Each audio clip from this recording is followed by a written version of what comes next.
High, কেমন আছো সবাই? Good morning. এই সকালবেলা চলে গেছিলাম আমার এই ছাদের ফুল গাছগুলোর কাছে। আমি দেখিনি যে কবে এই ফুলগুলো এত সুন্দর করে ফুটে গেছে।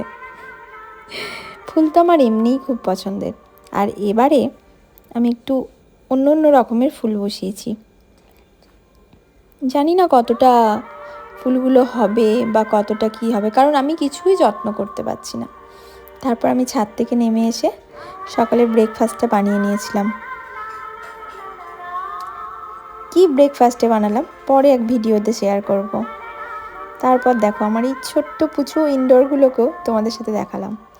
আর আজকে আমি একটা রান্না তোমাদের সাথে শেয়ার করছিলাম।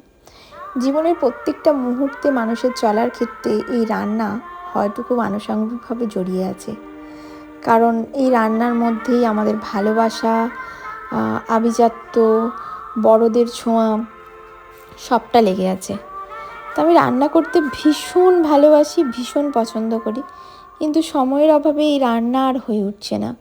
তো আজকে যেহেতু রান্নাটা করব ভেবেছিলাম, সেহেতু ভাবলাম যে তোমাদের সাথেও একটু শেয়ার করি, কারণ আমি তো প্রফেশনালি সেইভাবে রান্না বানাতে পারি না, বা আমার করাও হয়ে ওঠে না, আমার কাজের যা প্রেশার।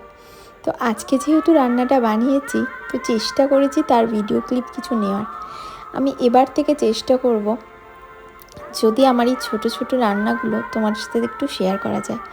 আর এটা ছিল একটা দই কাতলা রেসিপি। তোমাদের কেমন লাগলো অবশ্যই আমাকে কিন্তু কমেন্টে জানিও। আর আমি কি দিয়েছি, কি ইনগ্রিডিয়েন্টস ইউজ করেছি, সমস্তটাই কিন্তু তোমাদের সাথে পরে আমি শেয়ার করব, যদি কখনো সুন্দর করে রান্নার নিয়ে কোনো কিছু করি। আর যদি তোমাদের এর থেকেও বেশি কিছু জানার থাকে তো প্লিজ আমাকে কমেন্ট করো, আমি বলবো। আর এই গরম ভাতের সাথে দই কাতলাটা অসম্ভব ভালো ছিল। থ্যাংক ইউ সো মাচ আমার ভিডিও এত ভালো করে দেখার জন্যে। তোমরা সবাই আমার ভিডিও দেখছো, আর খুব ভালো থেকো, সুস্থ থেকো। আজকের ভিডিওটা আমার এইটুকুনি ছিল।